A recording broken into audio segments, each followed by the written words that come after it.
On 26 February 2022, Kevin Jarvis, a highways operative, was tragically killed when the stationary vehicle he was in was struck from the rear by a wanted criminal travelling at speed. Kevin was killed instantly. Now, for the first time, his widow Julie speaks about her late husband, the incident, and what she would like to see the industry do to ensure nobody else loses a loved one in such tragic circumstances.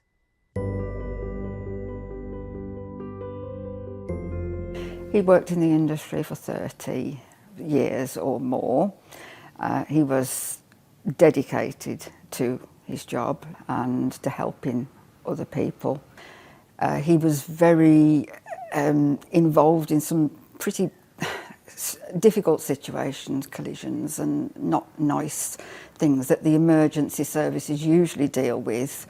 But the fact that Kevin, in his role as a traffic safety officer, was also dealing with them, to me made it kind of like an enforced emergency service. He did have a very calmness and a clarity in all of these situations that I think must have helped enormously. Julie, could you tell us what happened to Kevin? On that morning, it was about an hour before he was due to finish his shift. He was sitting in his car that was parked in the close lane with his amber beacons on, as he always did.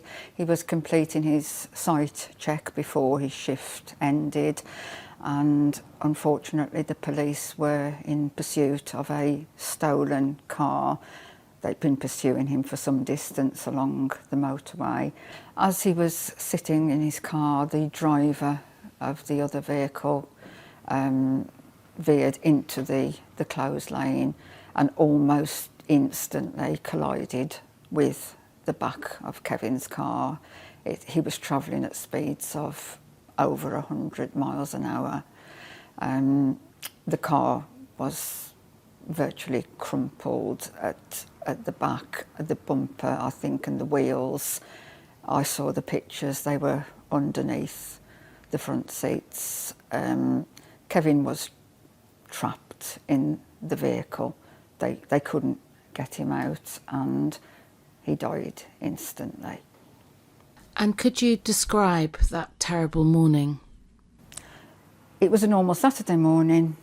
Looked out of the window, his car wasn't there, which wasn't that unusual because if things had happened before on the motorway, he was late coming home because he was still working. It was just a normal Saturday and I was expecting Kevin home from his night shift, and then there was a knock on the door. Two female police officers were at the door. I think I knew somehow what the news was, but you don't want to believe it. I can recall looking at her as she was speaking, and for every word that came out of her mouth, I was willing the next words not to be the bad news that I think I knew it was. And how has all of this affected your family? It has changed our family forever. He was an amazing stepdad to my two grown-up sons. He was the absolute best granddad to the 5 grandchildren. And let's not forget he was also a brother, a much-loved sibling and an uncle and a very good friend to many. And we will never recover from that impact of losing him. Life will never be the same again. It's taught me that while the majority of people on the roads are good drivers, it's taught me that there is a huge problem with the minority of people for whom the rules do not apply. Could things have been different? I think they could have been a lot different.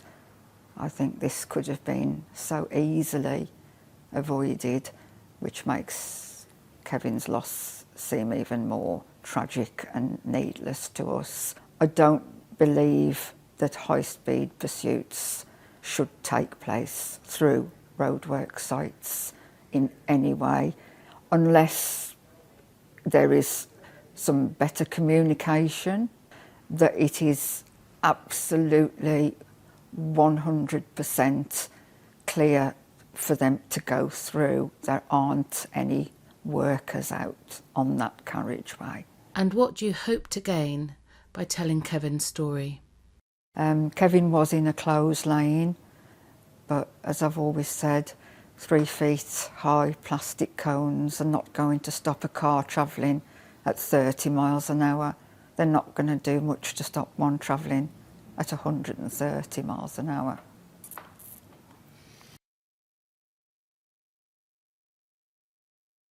For me, I think this will be my cause for as long as I am able to fight for these workers that are out there every day, all night, at risk of abuse or threats from members of the public. We need to get that message across that it's not acceptable. They're real people and they've got families, and anything that you do to them is going to have an impact on them and on their family, sometimes in the most tragic way.